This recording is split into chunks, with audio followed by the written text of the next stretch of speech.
thanks to my supporters on Patreon. Howdy Wolfpack, it's Charlie, the pinkest wolf you know. Welcome back to my channel. Today, we're gonna talk a little bit about fursonas. What are fursonas, and what do furries do with them? This video is gonna be a little bit different than the ones before, in that most of it is going to be this talk that I did for my university. This was a recorded Zoom, conference talk, so that's kind of where most of the information is going to be coming. Now, I imagine a lot of people watching this channel have a pretty good idea of what a fursona is. So what my presentation is doing is adding a little bit of depth, adding some historical context, kind of doing a little bit of theorizing about furries and fursonas. I asked people on Twitter if they wanted to send me images of their fursonas that I could use for this talk. So if you were someone who did that, your image should show up in this video. So big thanks to everyone who let me do that. And without further ado, let's get into it. So yeah, today we are talking about the furry fandom, and specifically their kind of interest in aesthetics and how it manifests in this creation known as the fursona. So just a little map of the talk. We're going to do sort of an overview of furries in brief, just who furries are, what they do. Next, we're going to go into what the fursona is, what that means, how furries use it, and some examples. Following that, we'll do sort of a history of the furry fandom with their founding in the 1970s United States. And then the ending of the presentation will focus on kind of, sort of the theoretical implications of studying furries in this way and kind of what this means for some questions in queer theory and other fields. So overview, what are furries? This is the what and how of the furry fandom. So furries, in brief, you could say are a community of people interested in anthropomorphic animals, right? So it's not like every anthropomorphic animal, it's a specific kind, like a kind of aesthetic of a cartoon animal. So think Disney cartoons like Zootopia, Robin Hood, or Sunday morning, funny animal comics, right? So you can say furries are interested in anthropomorphic animals, but it may be more accurate to say furries are interested in anthropomorphic animal aesthetics, like a certain kind of anthropomorphic animal, which we'll talk a little bit more about. So people watching this may know furries from certain sort of mainstream depictions at varying levels of kindness. So the first example on the left here is from the CSI episode entitled Fur and Loathing, where the investigation team investigates a murder at a furry convention. Furries really hate this episode because it really kind of sensationalizes the sexual aspects of the fandom, sort of pathologizes furries, and in general, it's kind of mean towards the group. Now, that was back in 2003. In the past, however many years, few years, there's been some more kind of mainstream takes on furries that have been a lot more kind and a lot more sort of thoughtful. So this includes This Is Life with Lisa Ling, a CNN documentary over several groups of furries, just understanding why they're furries, what they do, that sort of thing. And the bottom picture here is from a Rolling Stone piece on Midwest Fur Fest, which is the largest furry convention in the world, just talking about who furries are and if they'll ever be sort of a more mainstream interest. So furries have spaces online and in real life. So online furries use a mix of their own created platforms, websites like Fur Affinity, as well as utilizing other social media platforms like Twitter and YouTube. But furries spend a lot of time in chat rooms on platforms like Telegram. And then pre-COVID, furries met a lot in real life at conventions that they hosted, like Midwest Fur Fest that I mentioned, as well as sort of little informal meetups. So people who kind of see furries, that's where they might instantly recognize them, because furries wear, as this showed, mascot costumes known as fursuits. So these are custom creations that they wear in public spaces like this sometimes. All right, so demographics of furries. So furries are sort of a majority white community based on kind of the data that we have. So you can see the numbers here. Gender, it's a mostly male community, but there's a significant number of transgender people sort of per capita in the furry fandom as well. And then in terms of sexual orientation, it's a very LGBT fandom, and that only around 20% of furries identify themselves as like exclusively heterosexual. All of these numbers come from this team of Canadian social scientists in a program called Fursona. So they've just been collecting a lot of data at furry conventions for the past decade or so, and have kind of come up with these numbers. And we'll revisit this data towards the end. All right, so what do furries do? Like, what is, they're meeting up at conventions, they're hanging out online, what are they doing? So furries really like visual art. Like, they like to see the aesthetic of furry, these anthropomorphic animals, and art that they commission artists to make, as well as art that artists make just to, as like fan art or for, kind of their own interest as well. As I mentioned before, furries also do what's called fursuiting. So they make these custom mascot costumes where they just wear them and they kind of act as this different character. They interact with other people in fursuit, that sort of thing. And then furries also write their own stories with their own original characters. Maybe they'll do fan fiction of other characters in kind of their own furry way.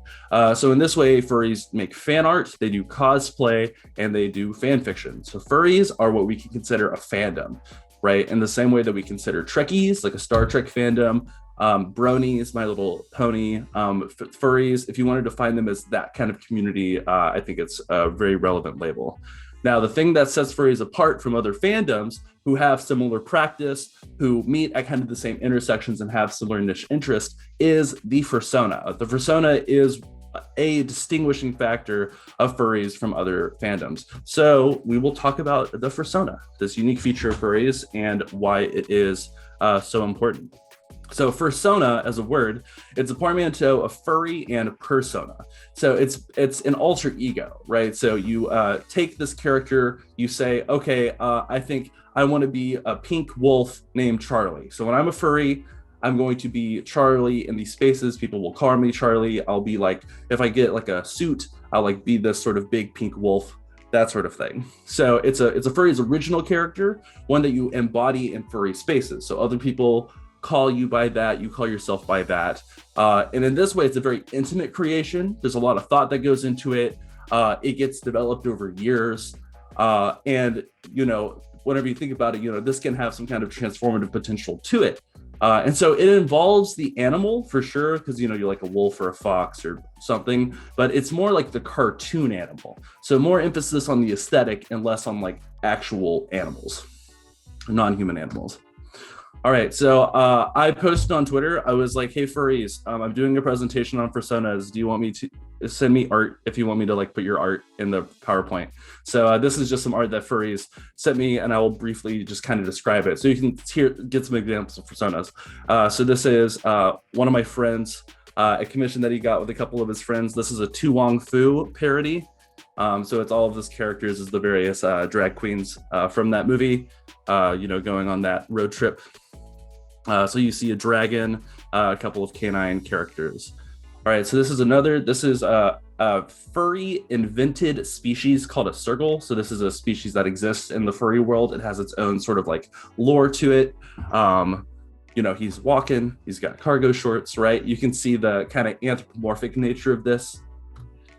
All right, so this is a tiger. Now, one thing that furries will do with their fursonas, especially if it's a common species like a tiger or a wolf, is they will give it certain distinguishing marks to set it apart from other fursonas. So this tiger, instead of orange and black, is orange and purple, right? It's kind of a unique factor to this. All right, we have a motocrossing canine. Once again, lime green, dark green to kind of set this fursona apart from other furries. Pretty cool. All right, so furries, in addition to like invented species and real animals, also do fantasy creatures. So we have a teal dragon witch, pretty cool. We have like the red marks and stripes and stuff, just hanging out in that room. All right, so this is a fennec fox with a navy blue kind of like emphasis in certain areas. And then here's another Sergal and kind of a fantasy scenario. So oftentimes with a fursona, it may have its own sort of like lore, its own sort of backstory. So here we have a space Sergal, right? This kind of looks like an international space station, right? So a lot of furries with their fursona will make a whole backstory, maybe even write their own sort of like books about, their fursona and where it exists, right? And this is another one of my friends. So I'm kind of gender bending with this one. I've just come to tell you how fabulous I am. It's fantastic. All right. So fursonas, furries, there's some interesting stuff going on here. So what is kind of the bigger picture here?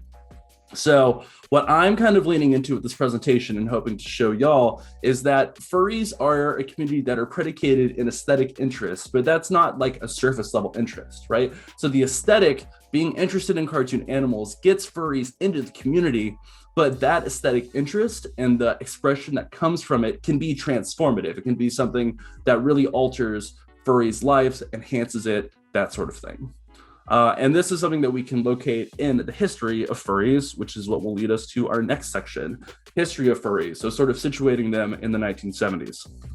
So here's kind of a chronology. So I sort of put it into two. On the left where it says CFO meeting. So this is when furries start meeting together in real life, when furries are like, wait a second, you have an interest in this too. Okay, let's hang out. Whenever that starts happening on one end, and on the other one where it says Voodie, this is whenever furries sort of artwork, right? So like drawings, comics, text starts getting shared. And both kind of happen independently, but at the same time. So with the Cartoon Fantasy Organization in 1977, this was an anime and sci-fi club that Fred Patton and Mark Merlino founded. So they were just screening anime titles to people who were interested in that. And then at around the same time, Voodie, which is an amateur press association publication, was published for the first time. So this is a publication where artists sent their bits of furry art to an editor, and then that person sent it back to put it all together into a publication and send it back to all the other artists so that they could see each other's work and, kind of have their own publication. So it wasn't something that was sold to people. It was just kind of internally circulated. And that's what an amateur press association publication is. All right. And then from the Cartoon Fantasy Organization meetings, furries started having room parties at bigger sci-fi conventions. So the first sort of documented one is at WesterCon, where they just had a furry room party. So people who, were interested in that sort of thing got together for a room party. Right. And then also at around the same time, Voodie's successor, Roar Brazzle, which is another APA, kind of took center stage as the furry APA at the time. And then next was Conference Zero, led by Mark Merlino and Rod O'Reilly, which is the first furry convention to happen. The first sort of convention that was made for furries specifically, right? So not a room party within a bigger convention, but one just for furries. And then in the 90s, once the internet becomes more widespread, furries start doing a lot of writing and role-playing in what are called mucks and muds, which are just online role-playing dungeons. And so this is where a lot of the first sort of internet communication happens between furries. All right, so all of these bits of the chronology I pulled are from furry written histories. Furries have been making their own histories for a while. Two of the sort of newer ones is this YouTube documentary called The Fandom by Ash Coyote, which is a fantastic oral history where the director interviewed several older furries. In the fandom, they are referred to fondly as gray muzzles. So a lot of interviews with them, sort of talking about their experience about where furry comes from, as well as Joe Strike's Furry Nation, which is kind of a compilation of oral history as well as some more kind of archival, looking into art kind of stuff. So I pull a lot of facts from those already. Now, some important points to keep in mind when it comes to why are furries getting together, why sort of this community is forming as its own distinct thing. So one thing to keep in mind is the queerness, right? So the first furry convention was founded by the couple Mark Merlino and Rod O'Reilly, but in addition to that, very importantly, is this niche interest, right? So sort of all these other niche interest communities like sci-fi, anime, that kind of thing. So kind of this blend of queerness and trying to find people who share this kind of peculiar interest in cartoon animals. And all of this is happening within a broader sort of transnational situation. So the United States in the 1970s is in a very precarious economic situation. So there's the financial crisis happening and stagflation, American workers also have like a growing global awareness of how their work sort of fits into the larger picture, including a lot of anxiety about Japan's new prominence and a lot of manufacturing that the United States had been really dominant in, and that all of a sudden they really weren't as much. So there's like a lot of anxiety, a lot of precarity going on at this time. So furries and other sort of anime or sort of fandom underground are kind of like transfiguring aspects of this anxiety, as well as kind of the cultural flows that are happening. So CFO and a lot of the sort of original furries are enjoying anime imports, right? It's like Kingdom of the Lion, as well as other sort of fandoms kind of in the underground now. And so this is where we get the formation. It's during this time the formation of a lot of the kind of original fandoms, like Star Trek fandom, that kind of thing. All right, and so it's in this milieu, the sort of transnational cultural flows, animes coming in. There's kind of this American tradition of art and cartoons, animation. This is where the aesthetic that furries are interested in kind of starts to form, this specific genre of cartoon animal. The one that all of those fursonas we looked at a moment ago, they all kind of fit within that aesthetic. This is around the time it starts to kind of form, crystallize, as well as sort of furries harboring an interest in it. Because when you talk to sort of the original furries, the story is very similar, which is like, I had this really intense, passionate interest in cartoon animals, and then I found someone else who also has this really, kind of unusual, passionate interest in cartoon animals. So Rod O'Reilly, who's one of the sort of founding members of the furry fandom, says, I'm into it in a way that my school friends aren't.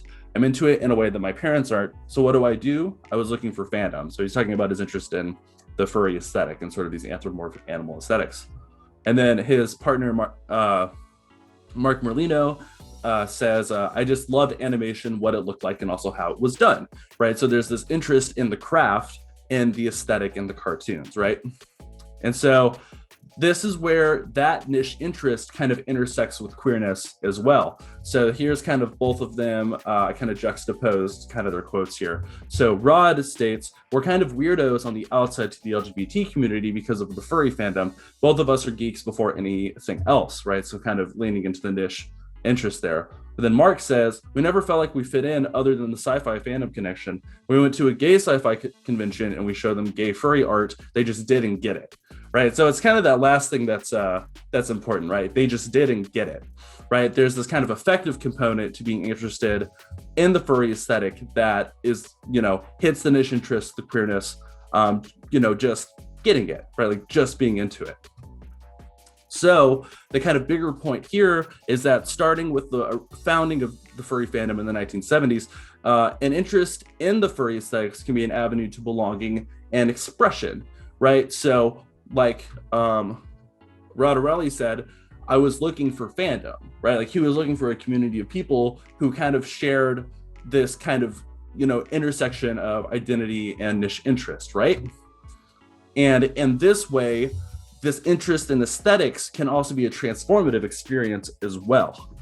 And so that leads us into the last part of the presentation, which is talking about queerness, furries, the fursona, and how this can be a sort of transformative aspect of being a furry. So let's sort of think about like the fursona on a bit more theoretical level. So the fursona is a furry's alter ego. So it is an alternate version of themselves, but furries identify with it very strongly, right? So when you're a furry, furries call you by that name, you call yourself by that name, they'll make jokes about your species, that sort of thing. So the fursona isn't sort of like a kind of separate thing from you. It is at once yourself and an idealized self, right? So your fursona is you, but it's also these qualities that you want to ascribe to yourself at the same time, right? So fursona is kind of operating at the kind of that dual level. And so you can kind of start to think that you can sort of figure out aspects of your identity by using the fursona almost as a tool, right? By sort of exploring aspects of your identity you might not be ready to engage with your quote unquote like actual self, right? Like your sort of in real life self, if you want to say, right? So you can try on new aspects of identity with the fursona, then embrace those aspects in real life. So this testimony is pretty common. Like threads on Twitter will kind of talk about this phenomenon. I did some focus group research at the last furry convention for a little while, Texas Furry Fiesta 2020. So I did focus group research where I had around 20 respondents sort of respond to a semi-structured interview that I did. And I pulled a lot of data where furries were talking about how the fandom has been a very welcoming space for them, how it's been a way for them to sort of explore parts of their identity. And then one narrative that kind of I wanted to highlight here was that one of the respondents who is trans stated that they explored their gender identity with the fursona, right? So they explore their gender identity in furry spaces before they embrace that gender identity outside of those spaces, right? So the fursona itself, you helped this person, sort of figure out that aspect of their identity. And so this kind of fits into other conversations going on within queer theory, right? So Jack Halberstam's recent book, Wild Things, The Disorder of Desire, talks about wildness, which is that wildness stands for the order of things that we have left behind, the anticipatory mood that accompanies all claims of coming after something, and the unknown future that, for now at least, still beckons from the horizon. So furries engage with the animal in a way that kind of unbinds them from sort of the structured life, and so in this way, furries are leaving certain aspects of modern life behind in order to embrace, right, these sort of parts of themselves, right? So it's kind of in the wild, so to say, that furries are able to explore these aspects of their identity. Then additionally, Jose Esteban Munoz work Cruising Utopia. Furries are kind of constructing their own utopia through aesthetic interest, which is something that Munoz talks about. So he says, often we can glimpse the world's proposed and promised by queerness in the realm of the aesthetic. He also says queerness is essentially about the rejection of a here and now and an insistence on potentiality or concrete possibility for another world. So furries are not so much engaging in escapism. So whenever furries go to conventions or they're on a chat room, sharing art, whatever, they're not escaping their current reality. They're reconstructing it in their own way through their aesthetic interest, through the aesthetics and the crafts that they hone to kind of make that reality exist for them. This is very apparent in the way that they, use art, talk to each other. Furries are sort of reconstructing, constructing their own utopia. Their insistence on potentiality, the concrete possibility for another world. So furries' interest in aesthetics, therefore, has larger implications beyond just it being pretty cool for furries, right? This sort of asks bigger questions, which is like, what can we learn about queer belonging and expression if we focus on aesthetics, right? Sometimes aesthetics can be relegated as the production of something, but what happens when aesthetic is at the forefront of interest? What do we learn about identity and queerness whenever we examine aesthetics on kind of their own terms? All right, so all of this to say, there are limitations to kind of this approach. And so as the demographic slide kind of alluded to, is considering how race factors into terms of like belonging and inclusion in these spaces. Because the furry fandom, like a lot of fandoms, are very white spaces. So there's, I think, a lot to be talked about in terms of racial exclusion. So some of this might have to do with the data being collected at conventions. There's some limitations there. But overall, I kind of hesitate from calling furries like a diverse space. It kind of, I guess, hazards people for doing that too. So this is kind of an area that also needs more exploration. So yeah, that is my presentation. Any questions, y'all? All right, Wolfpack, thank you so much for watching this. If you made it to this point in the video, drop a wolf emoji in the comments. What did you think about my presentation? Did you think I had some pretty good ideas, or was there stuff I was missing? Do you have any questions about my presentation that maybe I could answer in another video or maybe in the comments? Feel free to ask me or let me know what you think. All right, I'll see y'all next time. Goodbye!